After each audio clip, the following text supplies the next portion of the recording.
বোরখা পরা, দেখা যায় শুধু চোখ। মধ্যবয়সী এই নারীদের চলাফেরায় স্থানীয় সবাই বোঝেন এরাই করেন দেহ ব্যবসা।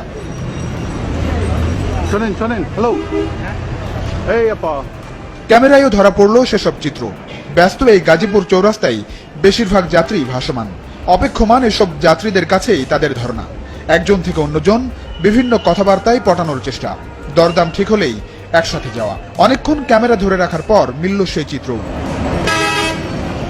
খরিদ্দার পটিয়ে পাশের আবাসিক হোটেলের পথে এই দেহ ব্যবসায়ীর সাথে একজন অপেক্ষমান যাত্রী। বোরকা পরা মেয়েরা মনে করেন বেরি বলে রাস্তাঘাটে যে কাজ করবো কিনা। আবাসিক হোটেলগুলো যে আছে এগুলোতে তারা দেখা যাচ্ছে যে ওপেন আপনার কাস্টমার ধরে নিয়ে যাচ্ছে। 10-15-20টা আছে।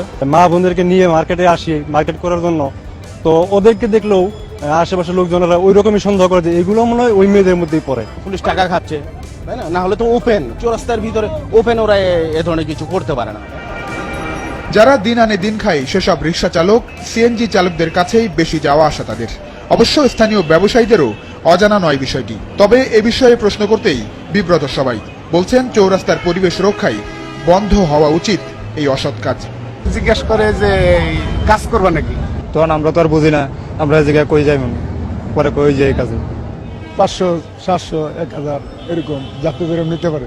পুলিশ তো দেয় না, পুলিশ ইন্দায় পরে। আমরা চাই যে এগুলো সরাই দেওয়া হয়তো ভালো। আমি যখন এই ক্যামেরার সামনে কথা বলছি তখন এই ক্যামেরার ভয়ে এই চৌরাস্তায় কোনো দেহ ব্যবসায়ী নেই, অথচ যাদেরকে ভয় পাবার কথা সেই পুলিশের চোখের সামনেই অবাধে চলছে এখানকার দেহ ব্যবসা, যেখানে এখন পর্যন্ত কোনো ধরনের ব্যবস্থা নেই স্থানীয় পুলিশ প্রশাসনের। স্থানীয়দের এমন অভিযোগের প্রমাণও মিলল গাজীপুর পুলিশ প্রশাসন কর্তৃপক্ষের কথাতেও।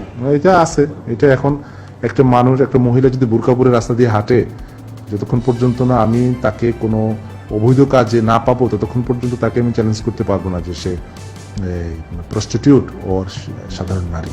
নতুন গঠিত গাজীপুর সিটি কর্পোরেশন এখন ব্যস্ত আগামী 6 জুলাই প্রথম সিটি কর্পোরেশন নির্বাচনকে ঘিরে, যার মধ্য দিয়ে আসবে নতুন জনপ্রতিনিধি, প্রথম নগরপিতা। স্থানীয়দের আশা নতুন জনপ্রতিনিধিদের হস্তক্ষেপে এই সমস্যার সমাধান হবে, সুস্থ পরিবেশ ফিরবে গাজীপুর চৌরাস্তায়। লাবন রহমান, এসএটিভি, গাজীপুর চৌরাস্তা, গাজীপুর।